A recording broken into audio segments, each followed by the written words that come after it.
কথায় কথায় মিথ্যে বলা আজকাল সমাজের একটা ফ্যাশন হয়ে দাঁড়িয়েছে। কেউ মিথ্যে বলে নিজেকে বাঁচাতে, কেউ বা নিতে চায় ফায়দা। আবার এটা কারো স্বভাবে পরিণত হয়েছে। অথচ একটু চেষ্টা করলেই এই পাপ কর্মটি থেকে বেঁচে থাকা যায়। মনে রাখতে হবে, মজা নেওয়ার জন্য বা কৌতুক করে কাউকে ভয় দেখানোর জন্য হলেও মিথ্যে কথা বলা ভালো নয়। কিন্তু সমাজের অধিকাংশ মানুষ এই বিষয়টি অতটা গুরুত্ব দিয়ে ভাবছে না। এই বদ অভ্যেসটি এমন এক ধরনের পাপ যা মানুষকে অন্যান্য পাপ কাজে উৎসাহ যোগায়। সত্যবাদী যুধিষ্ঠির একবার কপট ছলে হাতি অশ্বত্থামার মৃত্যুর খবর এমনভাবে বলেছেন যেন গুরু দ্রোণাচার্য সেটা শুনে ভাবেন তার ছেলে অশ্বত্থামার মৃত্যু হয়েছে। তখন যদিও যুধিষ্ঠির মিথ্যে বলেনি, শুধু কপটতা করেছিল, মিথ্যার রূপ ছিল, মিথ্যা ছিল না। এই অপরাধেও তাকে নরক দর্শন করতে হয়েছিল। মিথ্যে বলে সেই মুহূর্তে হয়তো বাঁচা যায়, কিন্তু কখনো না কখনো এর পরিণাম ভুগতে হয়। আসুন সেরকমই একটা গল্প শুনি। একবার তিন বন্ধু ছিল, যারা একটা কলেজে পড়তো। তিনজন বন্ধু সবসময় একসঙ্গে থাকতো। এ কারণে তাদের বন্ধুত্ব ছিল অনেক গভীর। একদিন কলেজ কর্তৃপক্ষ ঘোষণা করলো যে কয়েকদিন পর পরীক্ষা নেওয়া হবে।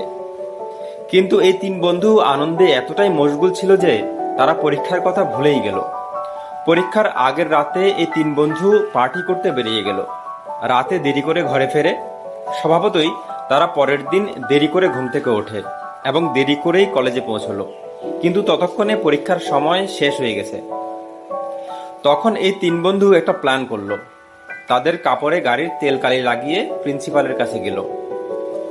গিয়ে প্রিন্সিপালকে বলল যে আমাদের গাড়ির টায়ার পাংচার হয়েছে, তাই সময় মতো আমরা পরীক্ষা দিতে আসতে পারিনি।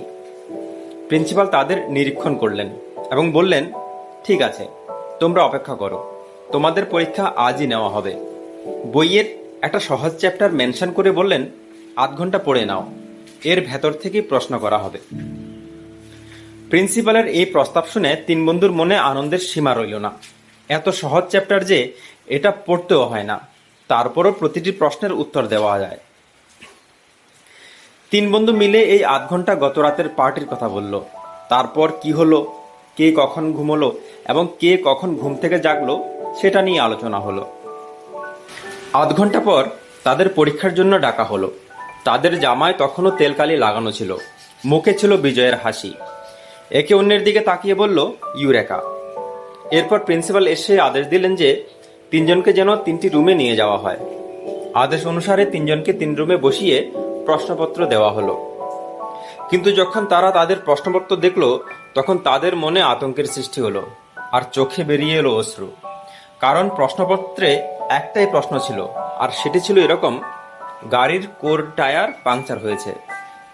তিন বন্ধু তখন নিজেদের ভুল বুঝতে পেরেছে। বন্ধুরা, এই গল্প থেকে যা শিখলাম তা হলো, আমাদের কখনোই কারোর সাথে মিথ্যে বলা উচিত নয়। কারণ যার কাছে আপনি মিথ্যে বলছেন, সে যদি আপনার মিথ্যের কথা আগে থেকে জানে, তাহলে আপনি শুধু তার চোখেই নন, নিজের চোখেও খারাপ এবং ছোট হয়ে যাবেন। সত্য বললে হয়তো ক্ষতি হবে কিছুটা, কিন্তু মিথ্যে বললে দিতে হবে তার চরম মূল্য।